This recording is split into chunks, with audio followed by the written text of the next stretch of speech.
Climate change, it's real and it's everywhere, including Hamilton. This means your parks, schools, and local communities will all be impacted if changes are not made now. Here in Hamilton, we will be facing more frequent flooding, wetter winters, heavy rainfall, and drought. But we don't bear the brunt of the burden. While we in Hamilton get more and more temperate, the rest of the world, particularly the global south, becomes more and more unlivable, and they don't contribute as much as we do to the climate problem. And yeah, that's totally unfair. So what is the solution to this global catastrophe? Well, first of all, we do believe that we have the power to stop any more irreversible damage being caused here in Hamilton or around the globe. We as a team have been asked to collaborate with Hamilton's Public Works to implement a climate change resiliency program for the city. Hamilton currently lacks an appropriate climate change adaptation and mitigation strategy, and has recently been the victim of a string of environmental issues and operation mismanagements. For example, when raw sewage was leaking into Shadow Creek and stormwater systems were unable to keep up with increasing seasonal rainfalls, the city's negligence was on full display.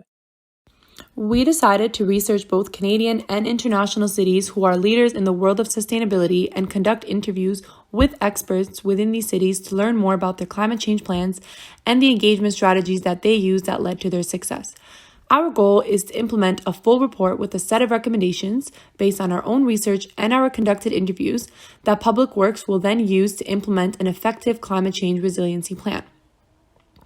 As secondary elements, we will also be creating an online sustainability hub that would act as an engagement tool where various stakeholders can share their ideas and provide feedback, as well as have context information of Hamilton and our most important research findings.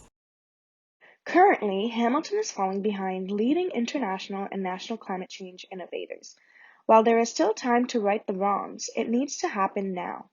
Our challenge is to find out what strategies and implementations will work best for the City of Hamilton to adopt.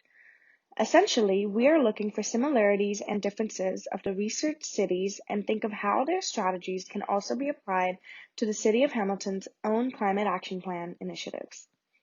Another challenge was figuring out how to best engage with the community and make it known that their input is very important in order for a difference to be made in the city with regards to climate change. So far, we've gotten to speak with municipal representatives from most of the Canadian cities we're researching, which include Edmonton, Calgary, and Vancouver. We've spoken with them about the specifics of their public engagement strategies and the philosophies behind some of their other climate projects, a big philosophy being the importance of collaboration with other levels of government, supporters, and dissenters especially. We've also gotten the chance to speak with the Executive Director of the Bay Area Restoration Council, Chris McLaughlin, and we learned from him more about what local environmental organizations are doing here on the ground here in Hamilton, and what they'd like to see changed about how the city deals with climate issues. Our next steps involve being active and mindful of the environment so we can all do our part in fighting against climate change. All of our recorded podcasts with the city experts will be posted on both the City Lab website and our project's own website. So make sure to come check them out if you're interested in learning more about the world's leading climate change initiatives and engagement projects. So we aspire to set the groundwork and make recommendations for an annual Public Works conference where learners and experts alike can share their ideas, give each other feedback on how we can create a more sustainable world. Every action counts, and we hope that now and in the future, everyone will do their part in fighting climate change.